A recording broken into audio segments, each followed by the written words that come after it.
بسم اللہ الرحمن الرحیم۔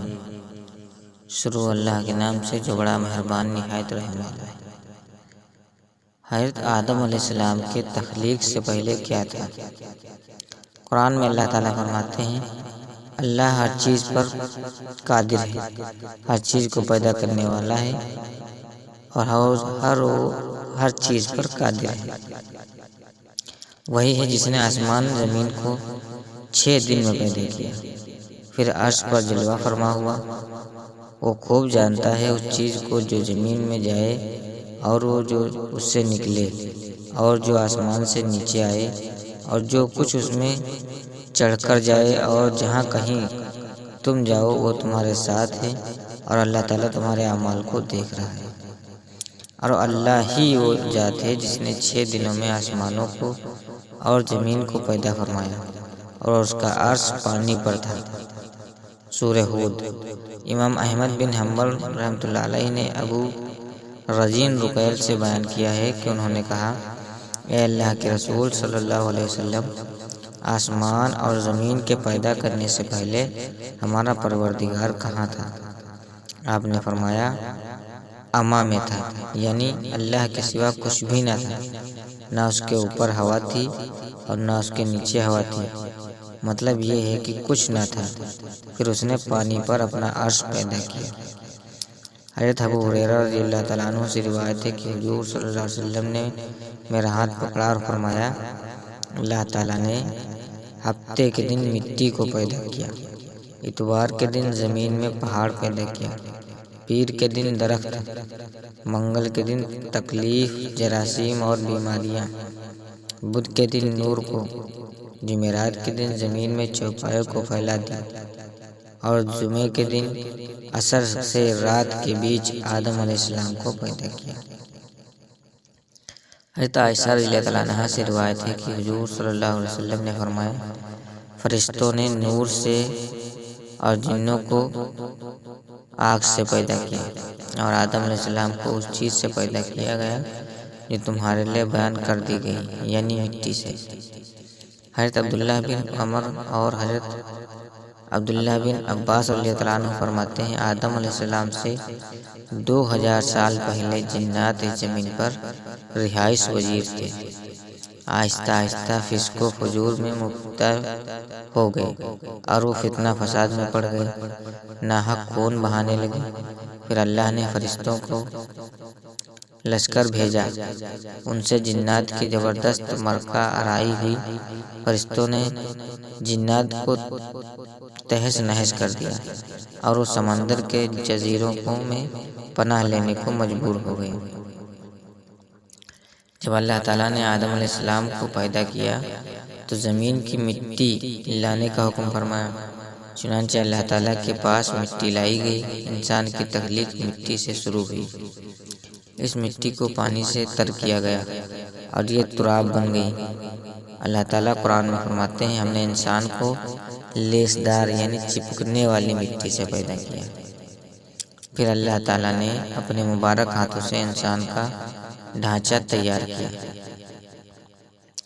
آدم علیہ السلام کے پتلے کو بنا کر ایک مدت تک چھوڑ رکھا، یہاں تک کہ گیلی مٹی خشک ہو گئی اور سیاہ ہو گئی، بدبو آنے لگی، پھر وہ کھنکھناتی مٹی بن گئی۔ آدم علیہ السلام کا پتلا 60 ہاتھ کا تھا۔ جب ان میں روح پھونکی گئی اور ابتدا میں سر میں داخل ہوئی تو آدم علیہ السلام کو چھینک آ گئی۔ فرشتوں نے آدم علیہ السلام سے کہا، الحمدللہ کہیے۔ انہوں نے کہہ دیا۔ اللہ کی اس تعریف کے جواب میں اللہ نے فرمایا، رحم کا یعنی تجھ کو تیرا رب رحم فرمائے۔ جب روح ان کے آنکھوں میں داخل ہوئے تو انہوں نے جنت کے پھلوں کو دیکھا اور اس میں غور و فکر کرنے لگے، اور جب روح پیٹ میں داخل ہوئی تو کھانے کی طلب محسوس ہوئی، پھر روح ٹانگوں تک پہنچی۔ جب اللہ تعالیٰ نے آدم علیہ السلام کو پیدا کر دیا اور اس میں اپنی روح پھونک دی تو فرشتوں کو حکم دیا کہ آدم کو سجدہ کرے۔ سجدے کا حکم صرف فرشتوں کے لیے نہیں تھا بلکہ اس میں ابلیس بھی شامل تھا۔ سارے فرشتوں نے سجدہ کیا سوائے ابلیس کے۔ اس نے سجدے سے انکار کر دیا۔ اللہ تعالیٰ نے فرمایا تجھے کس چیز نے سجدے سے روک دیا؟ میرا حکم تیرے لیے بھی تھا۔ ابلیس نے سجدہ نہ کرنا یہ وجہ بتایا، میں سجدہ کیوں کروں؟ میں اس سے بہتر ہوں، اس لیے کہ تو نے مجھے آگ سے پیدا کیا اور اسے مٹی سے۔ اللہ تعالیٰ نے کہا تو اس جنت سے اتر جا، تجھے کوئی حق نہ حاصل نہیں ہے کہ تو جنت میں رہ کر تکبر کرے۔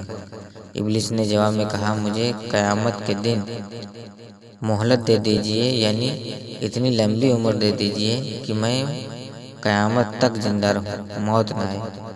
اللہ نے فرمایا تجھے مہلت دے دی، لیکن ایک وقت مقرر تک۔ اس کے بعد اللہ تعالیٰ نے اماں حوا کو پیدا فرمایا، انہیں آدم علیہ السلام کے فوراً بعد پیدا نہیں فرمایا، بلکہ آدم علیہ السلام نے جنت میں کافی عرصہ تنہا بسر کیا اور آدم علیہ السلام سے جنت میں اکیلا تنہا اور وحشت محسوس کرتے تھے۔ آخرکار جب ایک روز سو رہے تھے تو اللہ تعالیٰ نے ان کی بائیں پسلی سے اماں حوا کو پیدا فرمایا۔ جب آدم علیہ السلام بیدار ہوئے تو انہوں نے ایک عورت کو اپنے پاس بیٹھا دیکھا، پوچھنے لگے تم کون ہو؟ حوا علیہ السلام نے فرمایا، جواب دیا، اور عورت آدم علیہ السلام نے پھر پوچھا تم کون ہو؟ اس نے کہا ایک عورت ہوں۔ تجھے کس لیے پیدا کیا گیا؟ وہ بولی آپ کے لیے، تاکہ آپ مجھ سے سکون حاصل کریں۔ آدم علیہ السلام اور حوا علیہ السلام دونوں جنت میں رہنے لگے اور شیطان وسوسہ ڈالنے کی کوشش کرنے لگا۔ اللہ کا ارشاد ہوا اور ہم نے کہہ دیا کہ اے آدم تم اور تمہاری بیوی جنت میں رہو اور جہاں سے چاہو با فراغت کھاؤ، سوائے ایک درخت کے پاس مت جانا ورنہ ظالموں میں شمار ہو جاؤ گے۔ پھر شیطان نے ان کے دلوں میں وسوسہ ڈالا، کہنے لگے اے آدم کیا میں تجھے دائمی زندگی کا درخت اور وہ بادشاہت نہ بتا دوں جو کبھی پرانی نہ ہو؟ جب تم اس درخت سے کھاؤ گے تو ہمیشہ زندہ رہنے والے بن جاؤ گے اور زبردست بادشاہت حاصل کر لو گے۔ اور پھر کہا تمہارے رب نے تمہیں دونوں کو اس درخت سے اس لیے منع کیا ہے کہ تم دونوں فرشتے نہ بن جاؤ یا ہمیشہ زندہ رہنے والے نہ بن جاؤ اور ہمیشہ قائم دائم نہ ہو جاؤ۔ پھر وہ وسوسہ ڈالتے ہوئے جھوٹی قسمیں کھانے لگا، یعنی اللہ کی قسم کھانے لگا اور دھوکے سے ان کو پھسلا لیا۔ ان دونوں نے جب درخت کو چکھا تو دونوں کا پردہ بدن ایک دوسرے کے روبرو کھل گیا۔ دونوں درختوں کے پتے جوڑ کر اپنے اوپر رکھنے لگے۔ کپڑے اترنے پر دونوں کو حیا آئی۔ ایک حدیث میں ہے کہ جب سطر کھل گیا تو آدم علیہ السلام بھاگنے لگے تو اللہ تعالیٰ نے فرمایا مجھ سے بھاگتے ہو؟ آدم علیہ السلام بولے اللہ میں شرم کے بنا بھاگ رہا ہوں اور اس وجہ سے کہ تیرے سامنے ننگا کیسے رہوں؟ پھر اللہ نے پکارا کیا میں نے تجھے دونوں کو اس درخت سے نہیں روکا تھا اور کیا یہ نہیں کہا تھا کہ شیطان تمہارا کھلا دشمن ہے؟ پھر دونوں نے کہا اے ہمارے رب ہم نے اپنا بڑا نقصان کیا اور اگر تو ہماری مغفرت نہ کرے گا اور تو ہم پر رحم نہ کرے گا تو کوئی واقعی ہم خسارہ پانے والوں میں سے ہو جائیں گے۔ اللہ تعالیٰ کا حکم ہے جنت سے اتر جاؤ اور فرمایا تم آپس میں ایک دوسرے کے دشمن ہوگے اور تمہارے واسطے زمین میں رہنے کی جگہ ہے اور ایک وقت تک نفع حاصل کرنا ہے۔ اللہ نے مزید فرمایا تم وہی بسر کرو گے اور وہی مرو گے اور وہی سے دوبارہ نکالے جاؤ گے۔ آدم علیہ السلام زمین پر اترے اور اپنے رب سے توبہ کے کلمات سیکھ لیے۔ ان کے ساتھ حوا علیہ السلام بھی اتری، ان دونوں کے ساتھ ہی ابلیس کو بھی جنت سے اتارا۔